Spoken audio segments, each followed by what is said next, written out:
వచ్చిన ఎన్నికల యుద్ధం కార్యకర్తలే కదం తొక్కేందుకే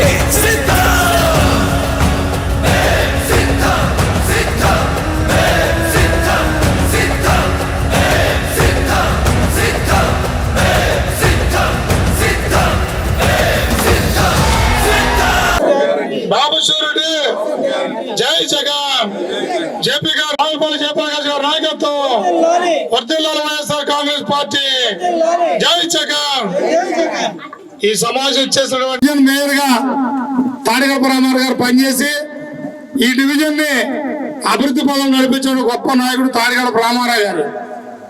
మరి ఆ మహానుభావుని జ్ఞాపకం చేసుకుంటూ మరి ఈనాడు కుమ్మరేపు ఈ రోజు ఇక్కడ అంతా ఉందని కారణం రాజశేఖర రెడ్డి గారి దయ, జగన్మోహన్ రెడ్డి గారి దయ. మరి రాజశేఖర రెడ్డి గారు ఉన్నప్పుడు కుమ్మరేవులో పేదవారం రిలేసుకున్నప్పుడు వాళ్ళంతా పేదవాళ్ళు, వాళ్ళు ఇక్కడే ఉండి వాళ్ళకి పట్టాలతో అని చెప్పినటువంటి మహోన్నత నాయకులు డాక్టర్ రాజశేఖర రెడ్డి గారు. వేదికపై ఉన్న సీనియర్ నాయకులకు, వేదిక ముందున్న వైఎస్ఆర్ కుటుంబ సభ్యులకు, ఈరోజు ఈ బాబు షూరిటీ మోసం గ్యారెంటీ అనే కార్యక్రమం కూటమి ప్రభుత్వం వచ్చి సంవత్సర కాలం పూర్తయిన తర్వాత వారిచ్చిన హామీలు ఏది సక్రమంగా నెరవేర్చకుండా కాలం గడుపుతా ముందుకెళ్తున్న సమయంలో మన మాజీ ముఖ్యమంత్రి, మన రాష్ట్ర అధ్యక్షులు, మన అధినేత వైఎస్ జగన్మోహన్ రెడ్డి గారు దీనిపై 175 మంది నియోజకవర్గ ఇన్ఛార్జీలను పిలిచి కూలంకషంగా దీనిపై చర్చించి మనం ప్రజలకు సేవ చేయడానికి రాజకీయాల్లోకి వచ్చాం. ప్రజలకు ఏదన్నా ప్రతిఫలం అందాలి అంటే మనం ప్రశ్నించాలి. మనం కూటమి ప్రభుత్వం గద్దెనెక్కి సంవత్సరం అయింది, ఈ సంవత్సరంలో ప్రజలకు మంచి చేస్తుందేమో, మంచి చేస్తే మనం దాన్ని హర్షిద్దాం అన్న ఆలోచనలో ఈ సంవత్సర కాలం మనం వేచి చూసాం. కానీ ఈ సంవత్సరంలో వారి యొక్క సుఖ సంతోషాలు, వారి ప్రకల్పాలు తప్ప పేద ప్రజలకు చేసింది ఏమీ లేదు. కాబట్టి ఇప్పుడు మనమైనా దీన్ని ప్రశ్నిస్తే అప్పుడు మన ప్రజలందరికీ, నా అక్క చెల్లెలకు, నా తల్లిదండ్రులకు అందరికీ మంచి జరుగుతుంది. కాబట్టి మీరందరూ నా తరపున అందరికి వెళ్ళి ఈ చంద్రబాబు చేసిన మోసాన్ని వివరించండి అని చెప్పి మా అందరికీ ఆయన చెప్తూ జరిగింది. దానిలో భాగంగా గత నెల 12వ తారీఖు మన పార్టీ ఆఫీసులో దీనిపై నాయకులందరూ కలిసి ఒక సమావేశం ఏర్పరచుకుని మనకి విడుదల చేసిన ఈ మేనిఫెస్టోలో చేసిన మోసాలన్నీ ఒక క్యూఆర్ కోడ్ లో పొందుపరిచి ఆ క్యూఆర్ కోడ్ ని మన ఫోన్లలో వాట్సాప్ రూపంగా మనం చూసుకుని అది ఓపెన్ చేస్తే ప్రతి కుటుంబం ఎంత నష్టపోయింది, అట్లా మనం వాళ్ళు చేసిన హామీల్లో మోసాలేంటి అనే దాంట్లో మనకు వివరం తెలుస్తుంది. కాబట్టి ఇక్కడున్న మన పార్టీ కార్యకర్తలు, నాయకులందరూ, మన పార్టీ యువజన సభ్యులు మీ ఫోన్లలో ఆ వాట్సాప్ పొందుపరుస్తారు. మీరు అది చూసి మీ కుటుంబం ఎంత నష్టపోయింది, అలాగే 5 సంవత్సరాలు ఎంత నష్టపోతుంది, అది మీరు చూసుకుని మీ ఇంటి పక్కన వారికి, మీ ఇంటి ఎదురుగా వారికి కూడా వివరించి ప్రజలకి జరుగుతున్న మోసాన్ని మనందరం ప్రశ్నించే విధంగా తీసుకెళ్లాలని కోరుకుంటున్నాం. ఈ బాబు షూరిటీ మోసం గ్యారెంటీ అనే కార్యక్రమం చంద్రబాబు నాయుడు గారికి జగన్మోహన్ రెడ్డి గారు పెట్టిన ఒక మంచి బిరుదు. ఎందుకంటే బాబు గారు ఎప్పుడే మోసం చేస్తారని ప్రజలందరికీ తెలుసు, అయినా మోసపోతా ఉంటారు. ఎందుకంటే ఆయన చెప్పే మాటలు అలా ఉంటాయి. దానికి తోడు ప్రతిసారి ఒక్కడే రాజకీయ బరిలోకి రాడు.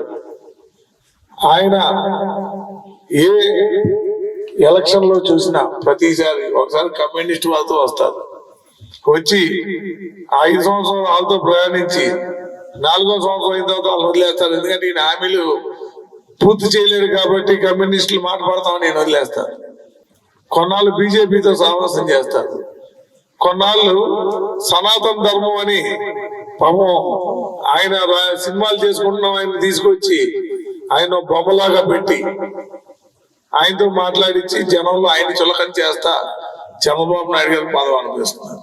షూరిటీ మోసం గ్యారంటీ అనే ప్రోగ్రాం గురించి చర్చించుకోవడానికి ఇక్కడ అందరం వచ్చాము. మనకి సూపర్ 6 అని 6 పథకాలు ఇస్తాము అని చెప్పేసి అని, సంక్షేమ పథకాలు మీ అందరికీ ఇస్తారు అని చెప్పేసి అని అన్నారు. అందులోని ఎన్ని మనకి ఇచ్చారు అన్నది నేను మీకు చెప్పక్కర్లేదు, మీరే అందరికీ తెలుసు కూడా. ఆల్మోస్ట్ ఇప్పటికీ సంవత్సరం అయిపోయింది కూటమి పాలన గెలిచి కూడా, కానీ ఇంతవరకు మనకి సంక్షేమ పథకాలు ఏవి పూర్తిగా అందరికీ లభించలేదు. అమ్మఒడి అన్నది కూడా చాలా ఎంతమంది ఉంటే అంతమందికి ఇస్తాము అని అన్నారు, కానీ చాలామందికి రాలేదు, అర్హత ఉన్న వాళ్ళకి కూడా రాలేదు.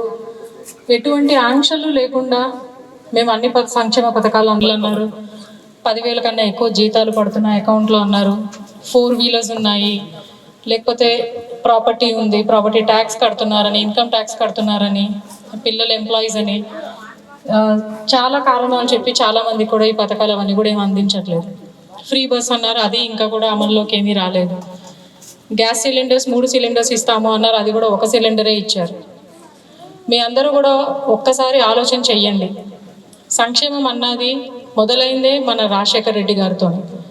ఆ సంక్షేమంని తండ్రి ఎంత చక్కగా నెరవేర్చారో కొడుకు అంతకన్నా 100కి 100%. నేను చాలా గర్వంగా చెప్పుకోవాలనుకుంటున్నాను. సంవత్సరం మొదట్లోనే ఏ నెల ఏ సంక్షేమం అందిస్తాను అని క్యాలెండర్లో చెప్పి మరి విడుదల చేసిన ఏకైక వ్యక్తి మన జగన్మోహన్ రెడ్డి గారు. గ్యారంటీ ఈ కార్యక్రమం ద్వారా మరి జగనన్న మరి మనల్ని ప్రజల్లో తిరగడానికి ఒక మంచి అవకాశాన్ని ఇచ్చారు. బాబు షూరిటీ మోసం గ్యారంటీ అంటే మరి జగనన్న ఏదైతే చెప్పాడో, మనకి పాదయాత్ర 3,648 కిలోమీటర్ల పాదయాత్ర చేసినప్పుడు ప్రజల కష్టాలు తెలుసుకొని ప్రజలకి ఏది చేస్తే మంచి జరుగుతుంది, వాళ్ళ కుటుంబాల్లో ఏది చేస్తే మరి వాళ్ళు కుటుంబంలో సంతోషంగా ఉంటారని ఒక ఆలోచనతో మనకి నవరత్నాలు అనేవి తీసుకురావడం జరిగింది. మరి అదే విధంగా నవరత్నాలను ఇంప్లిమెంట్ చేసుకుంటూ జగనన్న ప్రతి ఒక్క పథకం మరి మనకి చెప్పిన డేట్కి అన్న సమయానికి, మరి అది కరోనా అవని ఏదన్నా అవని మనకి ఇచ్చారా లేదమ్మా, మీరు తీసుకున్నారా లేదా? అమ్మఒడి కానీ, ఆసరా కానీ, డ్వాక్రాలో 0 వడ్డీ కానీ, రుణమాఫీ కానీ అందరూ మనం పొందుకున్నామా లేదా? మరి ఈ రకంగా జగనన్న ఇస్తే మరి చంద్రబాబు నాయుడు నేను అంతకంటే ఎక్కువగా చేస్తాను అనేటప్పటికీ మనం ఆడవాళ్ళం కాబట్టి కొంచెం ఆశ ఉంటుంది, మనకి ఏదో కుటుంబానికి తోడుగా ఉంటుందని చెప్పేసి ఒక ఆలోచనతో మనం ఏం చేస్తామంటే కూటమి నాయకులు పొద్దున్నే లోకేష్ చెప్పి, మధ్యాహ్నం చంద్రబాబు నాయుడు చెప్పి, సాయంత్రం నేను బలపరుస్తున్నాను నన్ను కాలర్ పట్టుకొని అడగండి చేయకపోతే అని చెప్పేసి పవన్ కళ్యాణ్ అనగానే నిజంగానే ముగ్గురు ఒకే మాట మీద ఉన్నారు కదా, మనకి చేసేస్తారేమో అన్న ఆలోచనతో కొంచెం మనకి ఏదైనా ఉపయోగపడుతుందని ఆలోచన చేసి ఉన్నదాని పథకాలన్నీ మనం పోగొట్టుకున్నాం. అడుక్కొని ఓట్లు వేయించుకొని ఆ మేనిఫెస్టోని గాలి వదిలేసి ఆర్థిక పరిస్థితి బాగోలేదని చెప్తారు. 2 సంవత్సరాల కరోనా బారిన పడి రాష్ట్రం ఆర్థికంగా, కుటుంబాలు ఆర్థికంగా ప్లస్ కుటుంబ పరంగా కూడా మనుషులు కోల్పోయి అతలాకుతలమైన రోజుల్లో కూడా జగన్మోహన్ రెడ్డి గారు ఏ రోజు కూడా సంక్షేమ ఫలాల ప్రజలకు అందించకుండా ఎన్ని చూపడం కానీ పారిపోవడం కానీ చేయలే. ఆయన ఎక్కడ పడ్డాడో, ఎలా పడ్డాడో, ఏ బాధపడ్డాడో తెలియదు కానీ ప్రతి సంక్షేమాన్ని తన కుటుంబ సభ్యులైన పేద ప్రజలకు పార్టీలకు అతీతంగా రాజకీయాలు చూడడం కాకుండా అందరికీ అందించడం జరిగింది. సంవత్సర కాలం పూర్తయింది. అయినప్పటికీ కూడా చూశారు, ఆయన చూశారు. అమ్మఒడిని చక్కని పథకం ఇచ్చారు. కుటుంబంలో ఏ ఒక్కరైనా చదువుకుంటే ఒక్కరైనా చదివిద్దాం, మనం ఒక్కరు చదివితే వాళ్ళ తాను బట్టి ఇంకొకరు చదివించుకుంటారు. కొంత సపోర్ట్ ఇద్దాం, వేడి నీళ్ళకి చన్నీళ్ళతో ఒకరు సపోర్ట్ ఇద్దాం. ఒక కుటుంబ సభ్యుని చదివిస్తే వాళ్ళు ఆర్థికంగా బలపడతారని ఆశించి ఒకరిని పెట్టారు ఆయన. తర్వాత కూటమి ప్రభుత్వం ఎంతమంది ఉండి అంతమందికి ఇస్తా ఉన్నారు. 1 సంవత్సర కాలంలో ఏ ఒక్క కుటుంబానికి ఇవ్వలేదు. తర్వాత జగన్మోహన్ రెడ్డి గారి పిలుపు మేరకు ధర్నాలు చేస్తే అమ్మఒడి అనే విషయం అంట తల్లికి వందనంగా లోకేష్ గారు నిద్రపోతే, సింగపూర్లో నిద్రపోతే ఆయన కల వచ్చిందంట. సింగపూర్లో కలొస్తే వెంటనే ఫ్లైట్లో వచ్చేసి వాళ్ళ నాన్నగారు చోటు చెప్పేశారు. నాన్నగారు తల్లికి వందనం నుంచి మంచి కార్యక్రమం మనం పెట్టేద్దాం. అది తెర చూస్తే అది ఎవరిది? తల్లికి వందనం అనే పేరు పెట్టి ప్రచారం చేసుకున్నప్పటికీ కూడా ప్రతి తల్లుల్లో ఉంది ఏంటంటే అమ్మఒడి అనే పేరు నిలబడి ఉంది. ఆయన గత 5 సంవత్సరాల కాలంలో అంటే 2014 నుంచి 19 వరకు సింగపూర్ మంత్రిని తీసుకొచ్చారు. సింగపూర్ కన్సార్టియంతో ఆయన కళల మహా నగరం అనుకున్న అమరావతిని అభివృద్ధి చేద్దామని 5 సంవత్సరాల కాలం తీసుకున్నారు. ఆ భూములు ఏమైందో తెలియదు, ఆ డబ్బు ఏమైందో తెలియదు, ఒక్క రోడ్డు పోయిలా, ఏది కూడా ఒక దారి తీసుకురాలా. అక్కడ 5 సంవత్సరాలు అయిపోయింది. మళ్ళా గురువు గారు 40 years ఇండస్ట్రీ, 4 సార్లు ముఖ్యమంత్రి, ఆయన కొడుకు వెళ్ళి ఇప్పుడు సింగపూర్ పర్యటన ఉన్నారు. మన ఆంధ్రప్రదేశ్ అంట మరో సింగపూర్ చేస్తారంట. అంటే గడిచిన 5 సంవత్సరాల కాలం సింగపూర్ చేయడానికి సరిపోలా? మరి ఈ 5 సంవత్సరాల కాలంలో సింగపూర్ చేద్దారేమో చూద్దాం. లేకపోతే ఈ 2 ఏళ్ళలో చేయలేకపోయాను, ఆర్థిక పరిస్థితి బాగోలేదు, ఇంకొకసారి నాకు కానీ నా కొడుకు కానీ ఇస్తే సింగపూర్ తలదండలే చేస్తానంటాడు. సున్నా వడ్డీ కానీ, అలాగే రుణమాఫీ కానీ, అలాగే లోన్లు కూడా ఎక్కువ పెంచటం అండి. మొన్నటి వరకు కూడా అసలు తక్కువ లోన్లు వచ్చేవి మనకి స్వయం సహాయ సంఘాలకి. అటువంటిది ప్రతి మనిషికి 2 లక్షల వరకు లోన్ పెంచే గొప్ప అవకాశం మన మహిళలకు కల్పించిన ఏకైక వ్యక్తి అంటే వైఎస్ఆర్ జగన్మోహన్ రెడ్డి గారు. అలాగే సున్నా వడ్డీలు కూడా 4 విడతలుగా కూడా మనకి ఇవ్వడం జరిగింది. రుణమాఫీ కూడా ఆయన ఎలక్షన్ రోజుకి ఎంత అప్పు అయితే ఉందో మనకి అంత అప్పు కూడా రుణమాఫీ చేసి 4 విడతలుగా ప్రతి ఒక్కరికి వేసారు. అలా కాకుండా మళ్ళీ 45 సంవత్సరాల వాళ్ళకి చేయూత, అదైతే నేనైతే చాలా హ్యాపీగా చెప్తాను. ఆ విషయం కోసం నాకు కొంచెం ఆరోగ్యపరంగా కొద్దిగా వీక్ గా ఉన్న టైంలో నాకు చేయూత అనే అమౌంట్ పడడం అది నాకు చాలా ఇంట్లో ఉపయోగపడిందండి.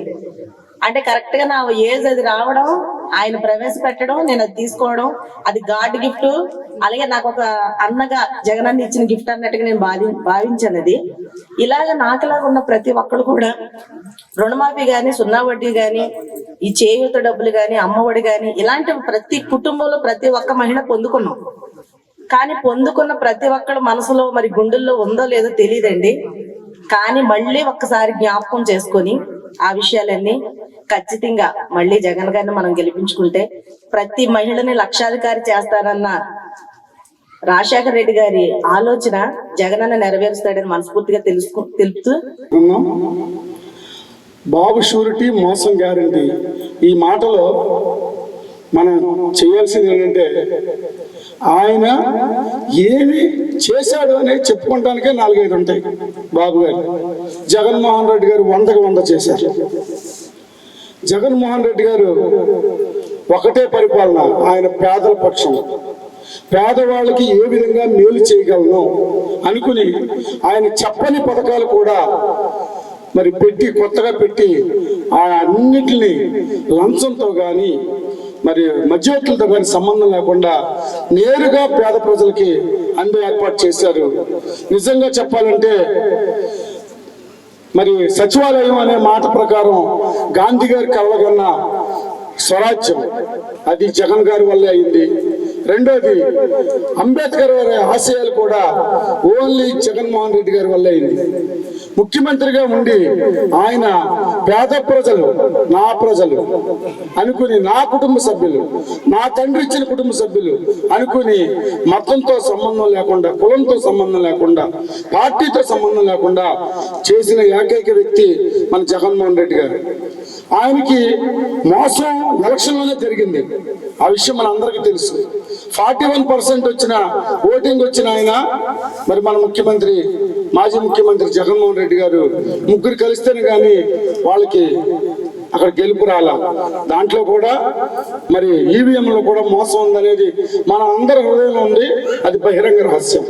కనుక మళ్ళీ పేద ప్రజల పక్షాన నిలబడడానికి జగన్మోహన్ రెడ్డి గారు చేస్తున్న ఈ యొక్క ఉద్యమాలు ప్రజలకు తెలియాలి, వాళ్ళు చేస్తున్న మోసం ప్రజలకు తెలియాలి అనే ఆలోచనతో ఆయన సంవత్సరం ఊరుకుని, సంవత్సరం వరకు ఏ పథకాలు ఎవరికి రాలా, ఆయన మొదలెట్టిన తర్వాతే ఫీజు కూడా మొదలెట్టిన తర్వాతే ఫీజు రియంబర్స్మెంట్ పడింది. ఈ అమ్మఒడి కథ కూడా మనం ఉద్యమం చేసిన తర్వాతే. చలో చలో చలో చలో చలో చలో చలో చలో చలో చలో జీవి మాల్లో చలో చలో కిలో కిలో ఆషాఢం కేజీ సేల్. అందం కేజీల్లో, సౌందర్యం టన్నుల్లో, అంతకు మించిన ఆఫర్స్ తో. GV mall shop and celebrate. Vijay Vihar centre, RR Peta, Eluru.